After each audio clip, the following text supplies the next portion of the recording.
Bonjour à tous. Depuis la nuit des temps, l'humain s'est placé au-dessus de l'animal. Et je me pose la question, est-ce qu'il est bien à sa place comme ceci? Alors je me pose la question, pourquoi? Parce que finalement je crois que l'humain tient beaucoup de l'animal, encore aujourd'hui. Et que beaucoup de gens réagissent par l'agressivité, comme on peut trouver de l'agressivité dans la nature, mais il y a une explication à ça. Je m'explique tout de suite. Un jour, je regardais la télévision et je suis tombée sur un reportage. Plutôt un documentaire animalier. Il était question d'une maman ours qui avait deux petits absolument craquants. Voilà, n'est pas le propos, mais tout ça pour dire que il y avait la maman ours, les deux petits oursons, et il y avait un autre ours qui ne faisait pas partie de la famille, c'était un ours inconnu.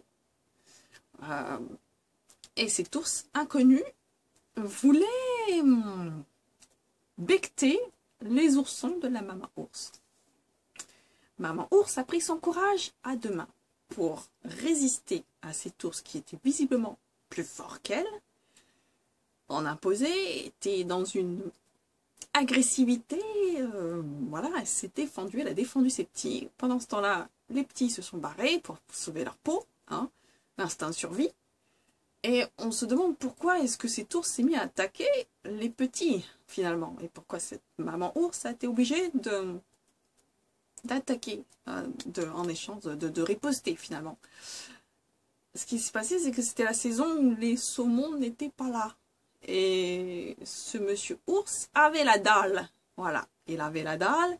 Et il s'est dit que, finalement, ces deux petits oursons, il commençait un petit peu à les envisager, vous voyez. Et donc, il est devenu hyper agressif envers ces petits qui ont été protégés, bien heureusement, par leur maman. Maman ours, merci. J'étais aux larmes après quand j'ai vu cette scène. Je me suis dit, waouh. Maman ours, super power, elle n'a pas hésité à foncer, même si le gars il est plus haut de 3 mètres. Elle s'en fout, elle fonce. Voilà, sauf ses petits. Et, très courageuse, et je me suis dit, mais pourquoi est-ce qu'il s'attaque aux petits comme ça, sans raison? Voilà.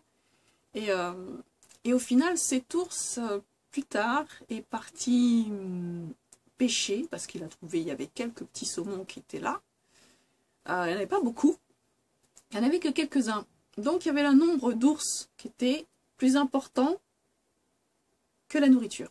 Voilà, il n'y avait pas assez de nourriture pour tout le monde. Donc, lui, il essaye d'aller choper son petit poisson tranquille. Il a lâché l'affaire concernant les oursons. Il s'en occupe plus parce qu'il a trouvé un truc qui l'intéressait encore plus, le poisson. Il va chercher son petit poisson et qu'est-ce qui se passe?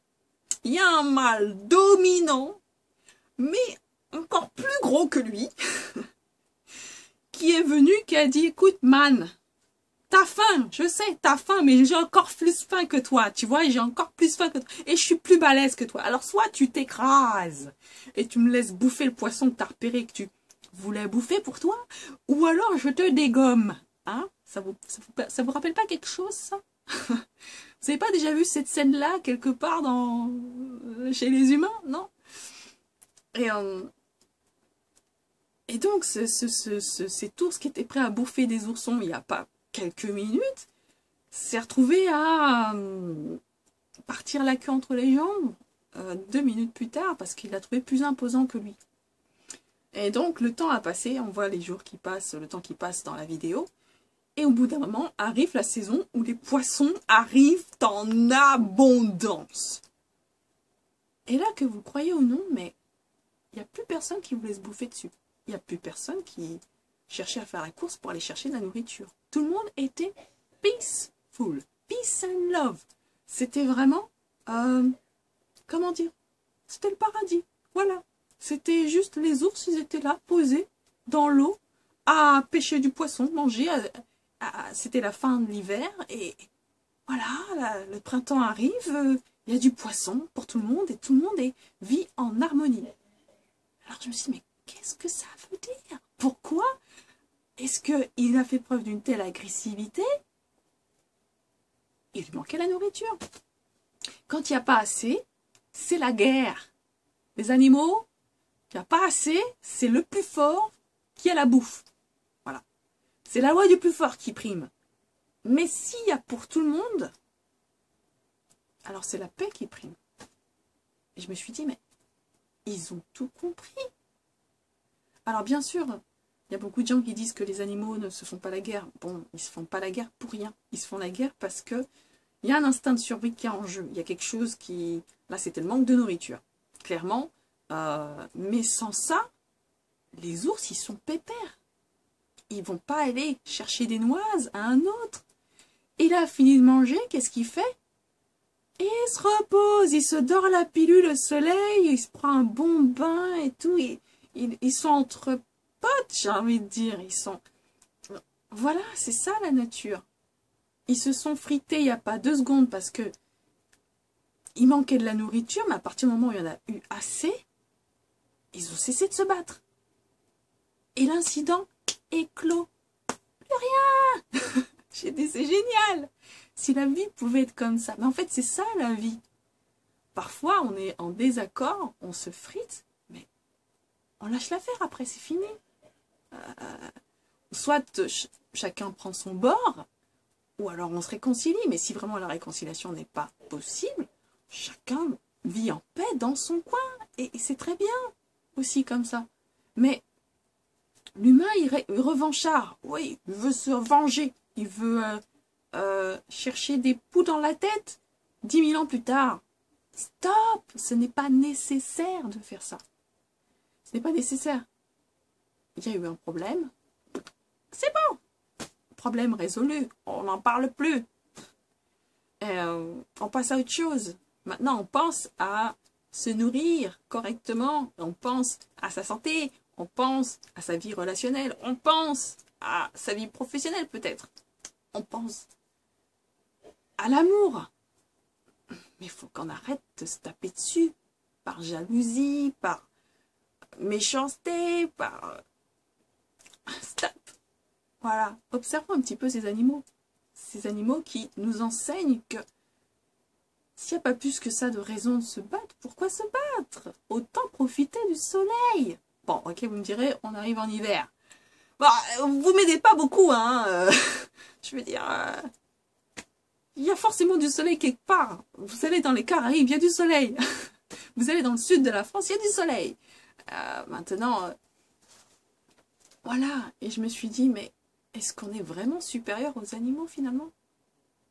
Parce que moi, ça m'a appris quelque chose. Ils m'ont appris quelque chose. Et déjà, ils ont confirmé ce que je pensais, c'est-à-dire que les animaux sont de formidables enseignants. Et d'une part, ça m'a permis de me remettre en question et me dire, mais pourquoi est-ce que l'humain prétend être supérieur à l'animal alors que l'animal a un meilleur comportement que lui par moment? Je pense que nous avons tous à apprendre les uns des autres, et certainement que les animaux ont appris certaines choses de nous, comme par exemple chipper de la bouffe. Et je veux pour exemple les singes, hein, qui ont tendance un petit peu à chaparder. Hein. J'ai même eu un chien chapardeur. D'ailleurs, il est encore là. C'est pas le mien, mais c'est pas grave. C'est pas le souci. Pour moi, c'est mon chien quand même, parce qu'il est trop adorable. Et ils apprennent à chaparder la nourriture, un petit peu. Les ours aussi peuvent être un peu chapardeurs. Si jamais il y a un poisson et qu'il n'y a pas beaucoup, ils vont essayer de... Voilà. Ils vont se friter un moment et c'est le plus fort qui va prendre le poisson. Et après, l'incident est clos. Ils partent chacun de leur côté. Et il n'y a pas de représailles ultérieures. Il n'y a pas ça. Ils s'arrêtent. Et la leçon a été donnée une bonne fois pour toutes. Chacun prend son bord et voilà, continue sa petite vie tranquille. Enfin, du mieux qu'ils peuvent. Voilà. Et c'est très bien comme ça. Pourquoi faire plus de mal que nécessaire? Pourquoi chercher à écraser l'autre, le réduire à néant, la réduire à néant, à cause d'un conflit, à cause de, peut-être par jalousie, t'as pris mon copain, t'as pris mon ceci, t'as pris mon, à moi. Et je sais pas. Il aurait pu se dire, c'est mon poisson, tout ça là, tous les poissons qui sont là, ils sont à moi, vous allez devoir me payer une rétribution pour avoir du poisson. Il n'y a pas ça. Tout le monde est libre d'aller se servir. C'est libre service. Le jour où il y a les poissons qui arrivent, ils ont fini leur hibernation, parce que c'est à la fin de l'hibernation en plus, la période, tout le monde s'est servi open bar, il n'y avait pas de queue, il n'y avait pas de sortez vos billets, il n'y avait pas de... Voilà, ils se sont servis dans la nature et c'est comme ça. La nature offre de la nourriture et il est normal que les animaux se servent, tout comme il est normal que les humains se servent dans la nature. Mais on a été trop gourmands pour certains. On a été trop gourmands, on a voulu prendre toutes les ressources et puis on les fait payer aux autres. C'est pas très fair play, ça. Voilà, donc d'où la nécessité de l'argent aujourd'hui. Mais encore d'autres choses que j'ai envie de dire sur l'argent. C'est pas quelque chose qui... J'ai beaucoup de mal avec ça en fait. J'ai eu beaucoup de mal avec ça. J'ai eu pas mal de conflits liés à l'argent et du coup, dans ma tête, c'est devenu quelque chose de négatif en fait. Et donc, c'est un travail qui est en cours. Je vous en dirai plus dans une prochaine vidéo. Mais tout ça pour dire que évitons de nous prendre la tête pour rien du tout. Arrêtons les conflits pour un oui, pour un non. Il y a de la place pour tout le monde. Et il y a tout ce qu'il faut sur cette terre pour tout le monde. Alors, vivons en harmonie et en paix. Et dans l'amour universel de son prochain. Voilà. C'est tout ce que j'avais à dire aujourd'hui. Et n'oubliez pas que les animaux sont d'excellents professeurs et que les observer ne peut que vous faire du bien finalement. C'est de là qu'on vient. Je veux dire, on était dans la nature, on a côtoyé les animaux naturellement. Donc après, on s'est éloigné du milieu naturel pour aller vivre en ville.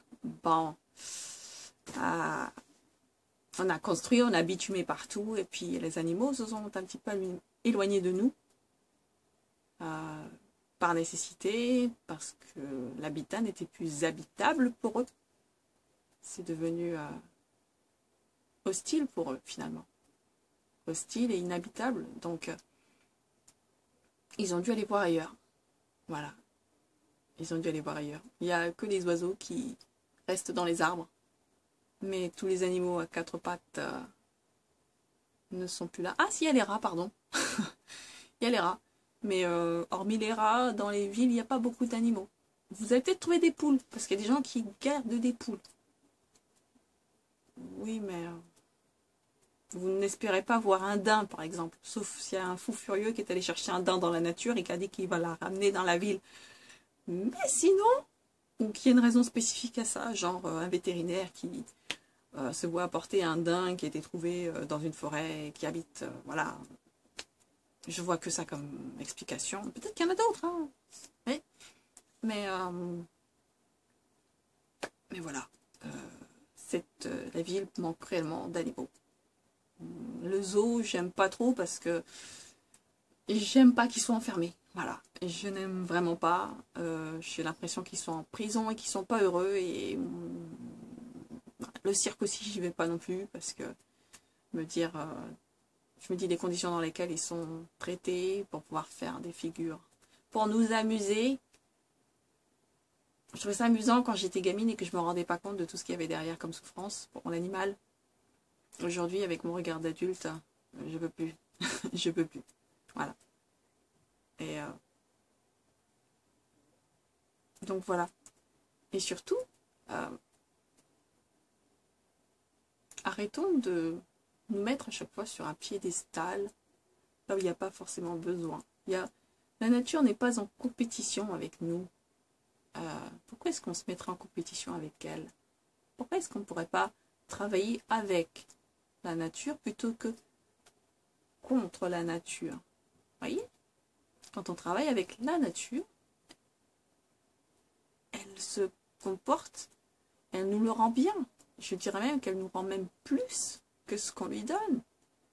on a tout intérêt à aller dans son sens, en fait. Et à l'aider, plutôt que de la salir avec des canettes qu'on jette dans la nature comme ça par la fenêtre quand on prend notre voiture sur l'autoroute. Ou encore des mégots de cigarettes qui volent par les fenêtres, par les balcons.